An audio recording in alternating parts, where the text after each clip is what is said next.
ఎయిర్పోర్ట్లోకి అనుమతిస్తే సామాన్యమైన పేదలకు రవాణా సౌకర్యం ఏర్పడుతుంది. హైదరాబాద్ మహానగరాన్ని నుంచి అంతర్జాతీయ ఎయిర్పోర్ట్కు ఎంఎంటీఎస్ ఏర్పాటు చేస్తామని కేంద్ర ప్రభుత్వం దాదాపుగా 7 సంవత్సరాలు 2.5 కిలోమీటర్లు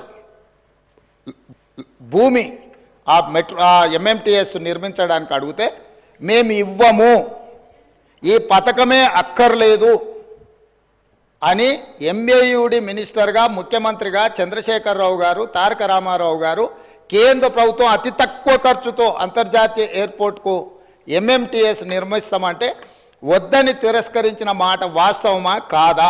ఒకవేళ మీరు కాదు అంటే ఆ వివరాలు అన్నీ కూడా తీసుకొచ్చి సభలో పెట్టి సభ ద్వారా తెలంగాణ ప్రజలందరికీ కూడా వారు ఎందుకోసం ఎంఎంటీఎస్ పేదలకు ఉపయోగపడే జస్ట్ 2.5 కిలోమీటర్స్ ఉమ్నాబాద్ నుంచి ఎయిర్పోర్ట్ లోపలికి అనుమతి ఇవ్వకపోవడానికి గల కారణము, దీని వెనకాల ఉన్న కుట్ర, దీని వెనకాల ఉన్న ఆర్థిక రాజకీయ ప్రయోజనము ఏందనేది కూడా ఈరోజు తెలంగాణ ప్రజలకు తెలవాలి.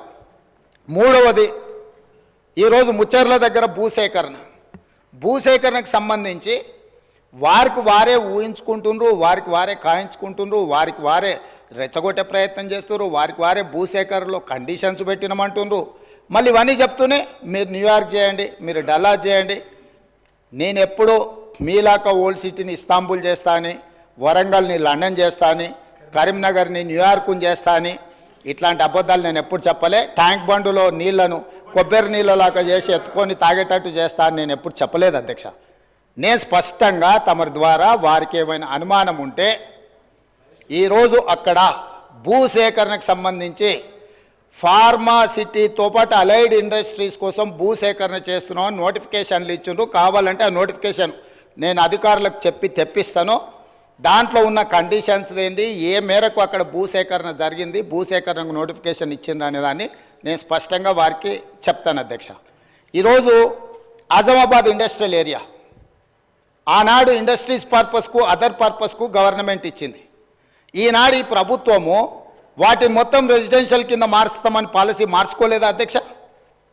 దాంతో భూసేకరణ భూమి అంతా బద్దలైపోయిందా? ఈరోజు ప్రభుత్వం ఫార్మా అండ్ అలైడ్ ఇండస్ట్రీస్తో పాటు అక్కడ నేను తమ ద్వారా వారికి ఈ మహానగరంలో పెట్టుబడులు పెట్టే పెద్ద కంపెనీలకు ఉద్యోగ ఉపాధి అవకాశాలు కల్పించే సంస్థలకు నేను చెప్పదలుచుకున్నా. అక్కడ skill university, young India skill university రేపు సాయంత్రం 4 గంటలకు ప్రారంభించబోతున్నాం. ఇంతగా ప్రోత్సహిస్తామని చెప్పిండు కదా.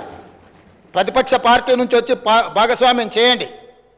ఈరోజు హైటెక్ సిటీ దగ్గర ఉన్న నేషనల్ అకాడమిక్ ఆఫ్ కన్స్ట్రక్షన్ ఎన్ఏసిని మేము అక్కడికి షిఫ్ట్ చేసి పెద్ద ఎత్తున సెమీ స్కిల్డ్ అందరికీ నిరుద్యోగ యువకులకు నేర్పించాలి. అక్కడికి దాన్ని బదిలీ చేసి అక్కడ పెద్ద ఎత్తున వ్యవస్థను ఏర్పాటు చేయాలనుకుంటున్నాం.